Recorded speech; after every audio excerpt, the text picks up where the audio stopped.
So the Democratic Party, to me, and this is one of the things that it's fascinating about your story. So you are one of the most prominent progressives in the state of Kentucky. You've identified the real issues that people care about. People will listen to you because they sense that you're a different voice. And the Democrats, not being complete morons, were like, hey, we should try and recruit him. Like, we should recruit this guy to run for office. And you get asked about it every single cycle, which makes sense because you would be one of the most successful prospects that they could possibly field. And you went so far as to attend one of those congressional candidate training camps. And after you went through that, you said, you know what, I'm not sure I'm going to run that cycle. I think it was 16 when they were talking to you. So tell us about why you took a hard look and what your experience was. Well, so I do a radio show every day, and I would argue I am probably one of the only people in the country who is a progressive and an outspoken progressive that speaks to a conservative audience every day. 75% of my audience are Trump voters. And that's because that's the sports audience in Kentucky. And they know I'm a progressive, but they're okay with me because I think they think my heart is in the right place. So in 2016, they called me up to consider running against Andy Barr in the congressional district that represents Lexington, Kentucky. And long story short, they asked me to come to this congressional boot camp where they teach people how to run. And I went there and I was with the 50 to 60 candidates that were in the swing districts that you had to win, the sort of purple districts. And it included a lot of names of people that you would know. And they basically did a 3-day camp on how you win. And it was the most depressing thing I have ever been a part of because my thought was, okay, they're going to teach you how to campaign, how to talk about issues. They're going to talk about, what's a good policy to have on this or that. None of that was a conversation. No one, Andrew, even asked me what I believed on anything ever. I mean, they just thought, well, you could win, so you should come and run. I could have believed anything in the world, and they wouldn't have known. They didn't care. They just thought I could win. And at the boot camp, all they taught you, literally all they taught you was how to raise money. The whole thing was about money. A very prominent congressperson stood up and said, let me tell you what doesn't matter. Meeting with voters doesn't matter. Your policies don't matter. What matters is how much money can you raise and how do you utilize it?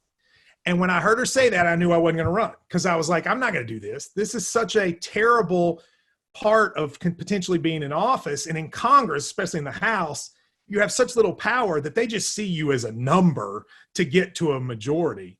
And I came home and I almost said, you know what, I'm done with politics, period. It was that depressing. Now, I didn't do that, but it really showed me, and I'm sure the Republicans have the same thing, it really showed me that at least at that level, it's not about issues. It's not about anything except raising money and getting the vote to get a majority. I'm the numbers guy, Matt, and they probably told you this at the boot camp, but the average successful congressional candidate raises and spends $1.6 million on their campaign. So you have to ask yourself, okay, who the heck can raise $1.6 million for a congressional campaign?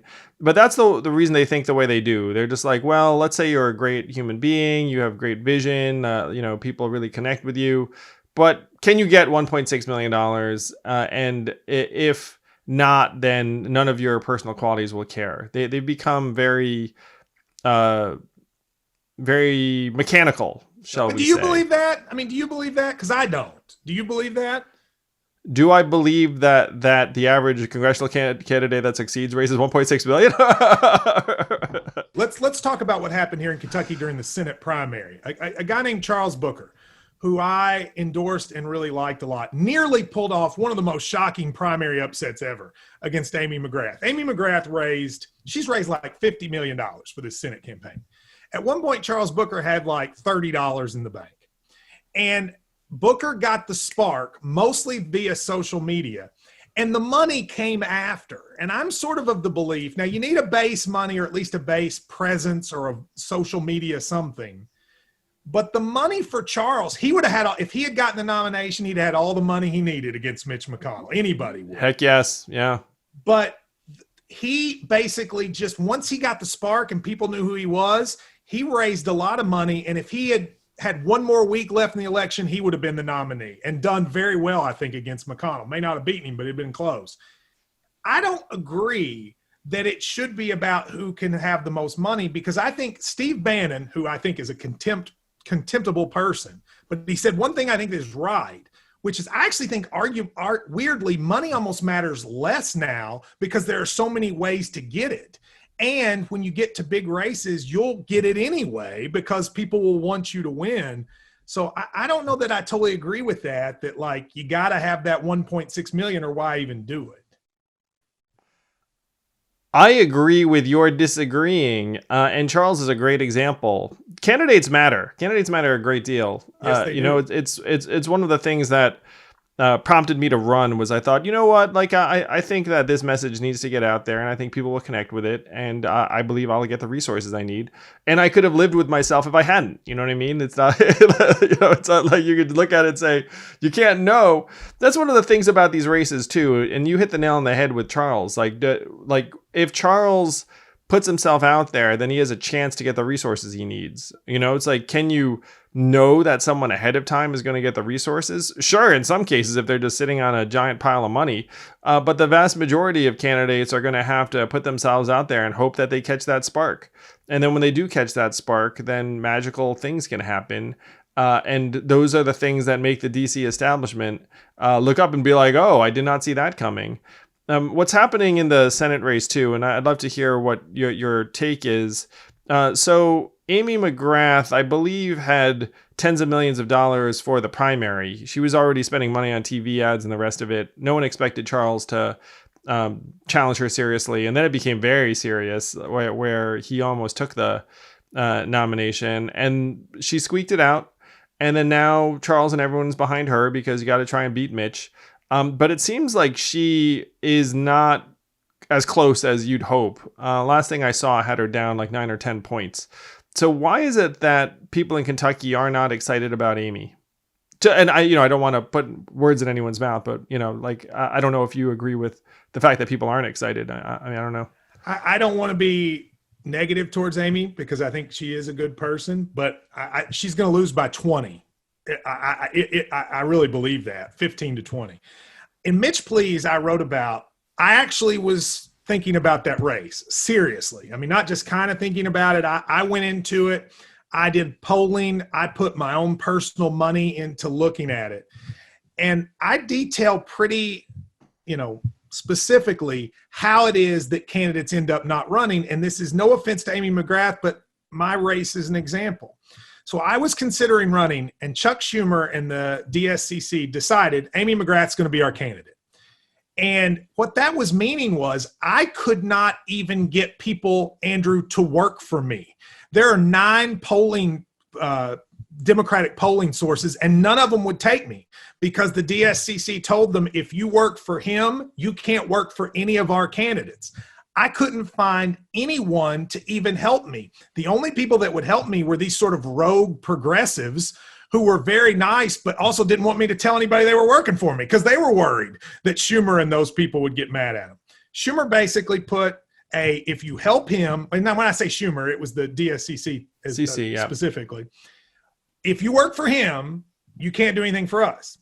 So there was a major Democratic Party donor here in Kentucky and one of the biggest national donors who thought I was the best candidate and basically went to Schumer and said, look, you got to give this guy a chance. And only because of that did he agree to meet with me. And I talked specifically about what happened in that meeting. It was a fine meeting. He brought me up. I spent a couple hours with him. He agreed to finally take his hand off the button and let me recruit people. But he told me flat out, I don't think anybody can beat Mitch McConnell. We're for Amy McGrath because we know she can raise money and it will keep Mitch distracted. He told me that flat out. And I said, I think you're wrong. Someone can beat him. And he said, well, if you want to try, go for it. But their whole thing was just to get someone who could raise money. And they knew that Amy McGrath was a money-raising machine.